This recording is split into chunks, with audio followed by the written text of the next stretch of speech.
Mesdames, Messieurs, bonjour et bienvenue dans ce nouveau numéro de Marché et Stratégie. Comme d'habitude, je suis en compagnie de Abdelrazak Mraoui de Serval Asset Management. Abdelrazak, bonjour. Bonjour Adil. Comment ça va? Ça va très bien. Alors, on a décidé et on l'a annoncé sur nos réseaux sociaux qu'à la fin de chaque trimestre, on va réaliser une émission un peu de questions-réponses avec les internautes. Donc, on a demandé aux internautes de nous poser les questions qu'ils avaient. On en a collecté une trentaine que j'ai essayé de regrouper quand elles se ressemblent et de les classer en deux catégories, des questions d'ordre plutôt général et des questions liées plutôt au marché spécifiquement et à quelques entreprises. Donc on va essayer de passer en revue toutes ces questions ensemble. Il y a des questions en français, des questions en arabe, est-ce que ça vous dérange ? Absolument pas. Très bien, donc on va essayer de toute façon. Très bien. Écoutez, on va essayer de passer toutes ces questions en revue. J'espère que les réponses vont être à la hauteur de vos attentes et surtout qu'on aura répondu au maximum de questions qui sont posées. Alors on démarre par ces fameuses questions d'ordre général, Abdelrazak. Je l'ai placé en premier parce que je pense que c'est une question qui est très importante, surtout pour des investisseurs qui sont plus ou moins débutants. Vous avez à peu près 20 ans de métier sur les marchés et je fais appel à votre expérience. La question nous demande comment, ou plutôt l'internaute nous demande comment identifier et développer sa stratégie d'investissement sur les marchés. Alors vous, du haut de votre expérience, si le Abdelrazak d'aujourd'hui devait parler au Abdelrazak d'il y a 20 ans, quels sont les conseils que vous lui donneriez pour bien suivre le marché, pour bien mettre en place sa stratégie? Quels indicateurs privilégier par rapport à d'autres? Bref, comment faire pour aborder le marché, investir lorsqu'on est une personne physique et fructifier son épargne à long terme? Je conseillerais peut-être aux investisseurs débutants de constituer, on va dire, des tableaux de bord sur un univers de valeurs de leur choix, hein, et avoir certains critères clés. Okay. Donc, les critères clés, je dirais par exemple la valorisation. La valorisation, simplement, un indicateur le plus simple, c'est le PE. Il est suffisant le PE pour faire… Non, il n'est pas suffisant. Surtout pour bien sûr des histoires où il y a de la croissance. Ouais. Donc, c'est un des autres critères que j'allais évoquer, c'est les perspectives. Très bien. Donc, il faut avoir déjà le PE aujourd'hui, c'est-à-dire la valorisation aujourd'hui, et c'est important. Oui. Mais aussi, la deuxième étape, c'est d'avoir une idée, se poser la question, quelles sont les perspectives de cette société? Est-ce qu'elle a des chances à progresser, faire progresser son chiffre d'affaires et ses résultats à moyen terme?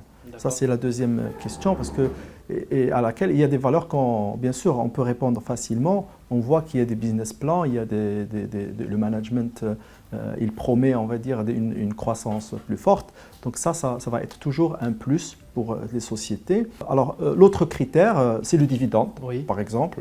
Le dividende, plus le dividende par rapport au cours, c'est-à-dire le rendement de dividende plus est élevé, plus c'est bien, la valeur, ça permet de gagner des points.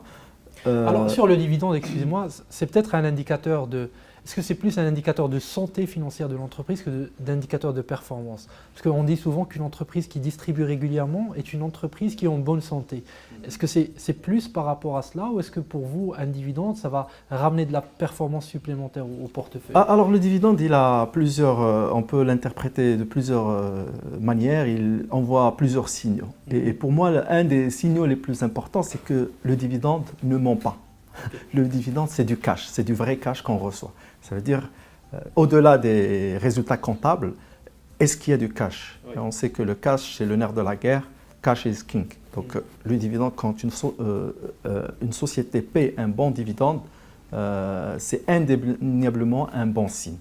Mais bien sûr, c'est aussi important parce qu'à long terme, on se rend compte que la composante dividende, elle constitue une part importante de la performance du marché boursier. Oui.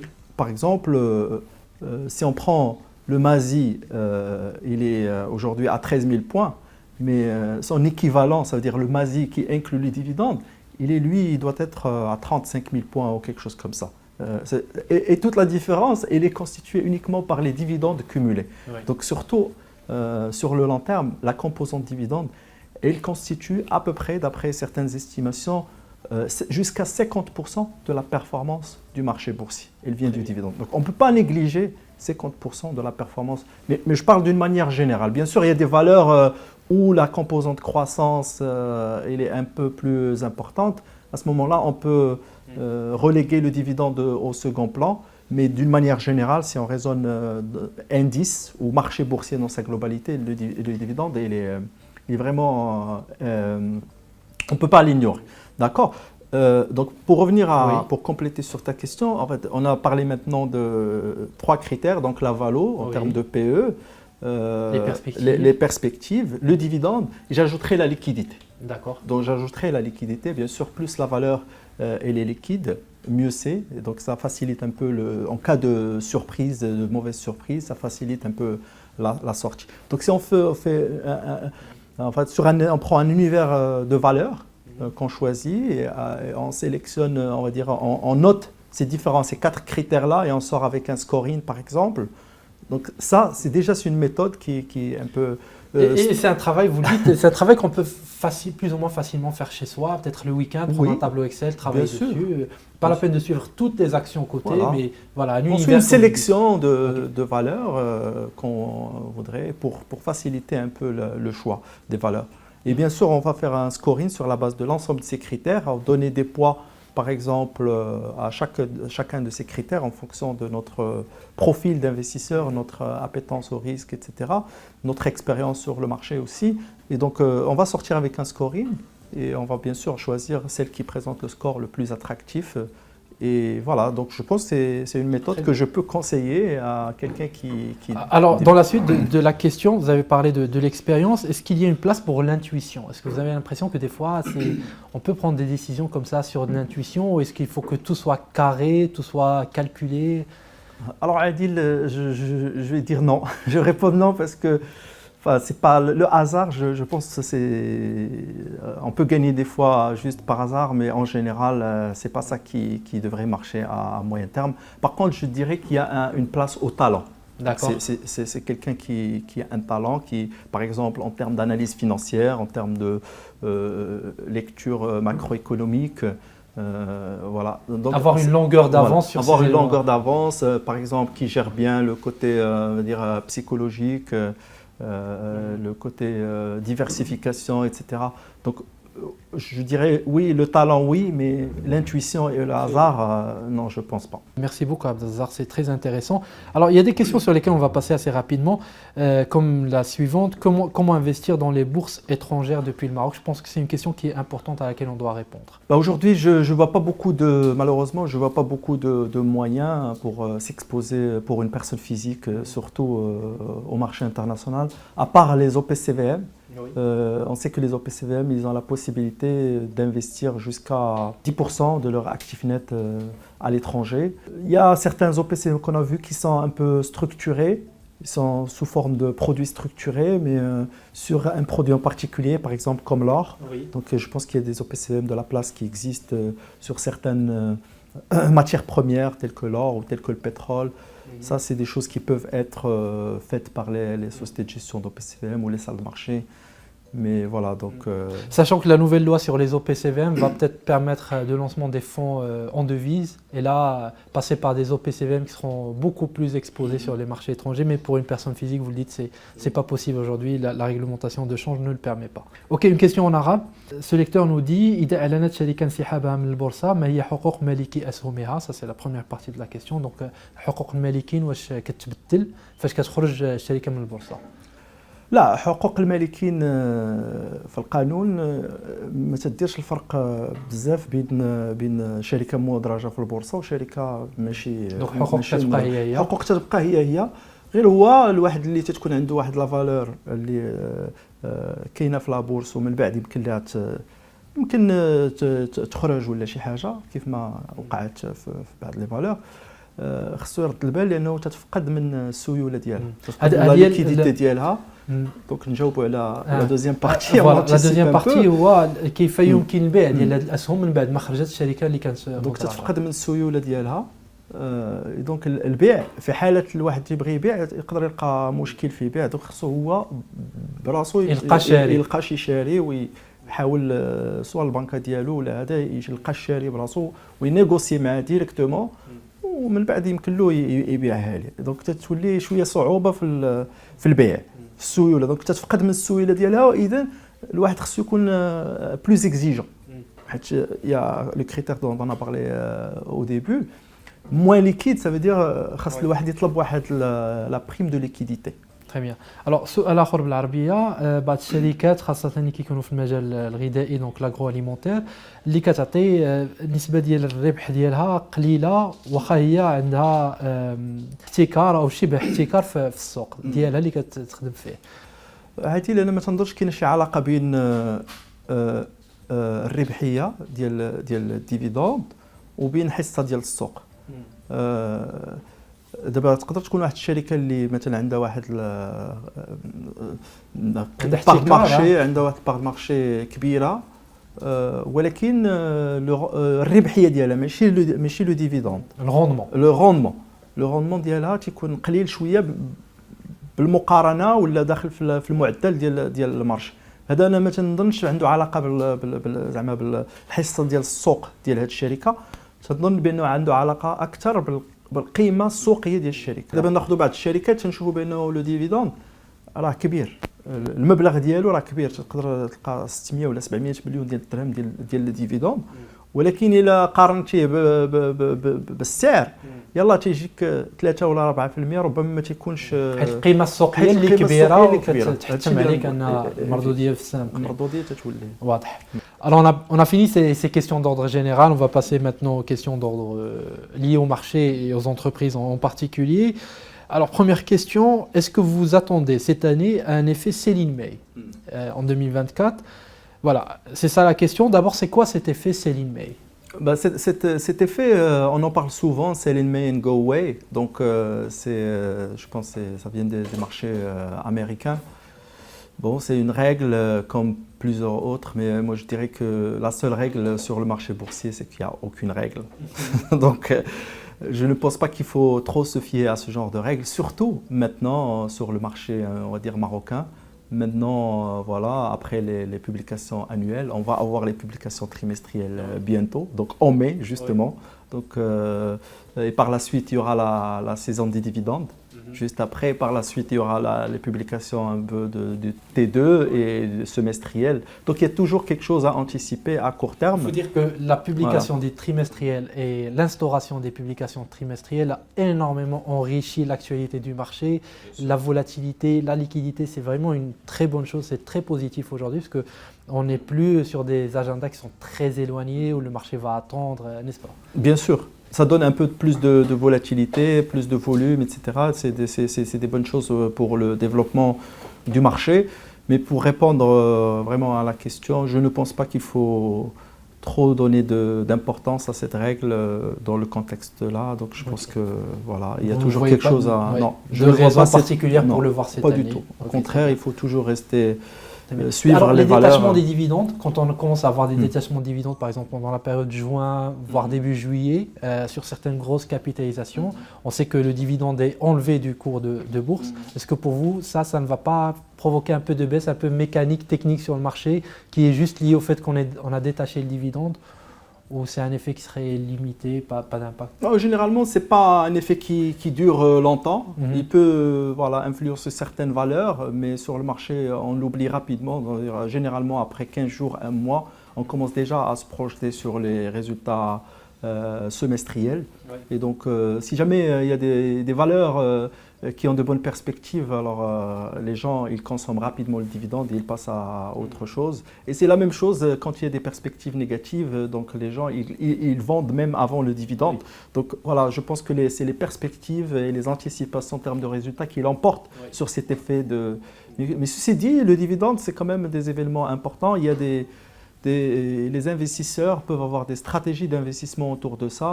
Les institutionnels surtout, voilà, c'est quelque chose de très important pour eux vu les résultats comptables. Voilà, donc c'est une période assez intéressante. Voilà, les investisseurs anticipent souvent cette période-là, donc il faut rester attentif pendant cette saison de dividendes. Très bien. Alors une question plutôt monde. Aujourd'hui, on voit les cours du pétrole qui grimpent, on a l'or qui franchit des niveaux historiques, on a les taux US qui commencent à grimper. de manière très importante. Les tensions géopolitiques, on voit qu'il y a de la recrudescence dans ces tensions. Pour vous, est-ce qu'on ne devrait pas rentrer dans une période un peu difficile sur les marchés, quand on voit les marchés mondiaux, comment ils évoluent aujourd'hui, ou pas de crainte?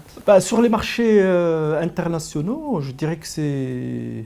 En fait, il faut pour donner un peu plus de contexte, parce que depuis novembre, il y a une performance exceptionnelle sur les marchés internationaux, de l'ordre de 30%. Donc c'est un rallye de 30%, c'est en quelques mois. C'est quand même énorme, même au niveau des standards internationaux. Donc il fallait qu'il y ait une correction arrive. Donc là, on est en train de voir un peu les prémices de cette correction. Bien sûr, il faut trouver toujours des prétextes. Ou des raisons, c'est lié généralement à l'évolution, comme tu l'as signalé, Adi, l'évolution des taux d'intérêt. Là, effectivement, il y a une hausse des taux d'intérêt, mais je dirais que c'est lié, c'est dû à des raisons qui sont favorables. Parce que ce n'est pas une hausse des taux aujourd'hui qui est liée à un changement majeur dans les anticipations d'inflation, par exemple, mais c'est lié plutôt à la robustesse de l'économie américaine. Donc au marché de travail américain. Et donc dans ces conditions-là, la Fed, elle peut prendre son temps, on va dire. Il peut même ne pas baisser les taux cette année. Certains analystes, ils sont de plus en plus à l'aise avec cette éventualité. Et donc si on ajoute un peu les tensions géopolitiques actuelles entre l'Iran et Israël, donc je pense que ça ajoute un peu plus de prétexte pour la correction, mais je ne pense pas que ça va remettre en question le trend haussier des marchés internationaux. Et donc, pour faire le lien, si tu permets, Adil, avec le MASI, parce que c'est ce qui nous intéresse le plus, bon, vu que le MASI n'a pas vraiment profité de toute cette embellie sur les marchés internationaux, donc automatiquement, il n'y a pas de raison pour qu'on suive cette correction. Mais on a quand même pris 7% depuis le début de l'année. Pour vous, c'est pas... Bon, 7%, c'est pas 30%. Ouais. Donc, c'est pas énorme. Peut-être sur certains secteurs, sur certaines valeurs, il y a encore des performances très très positives. Peut-être qu'on va avoir des corrections, des poches de correction, on va dire.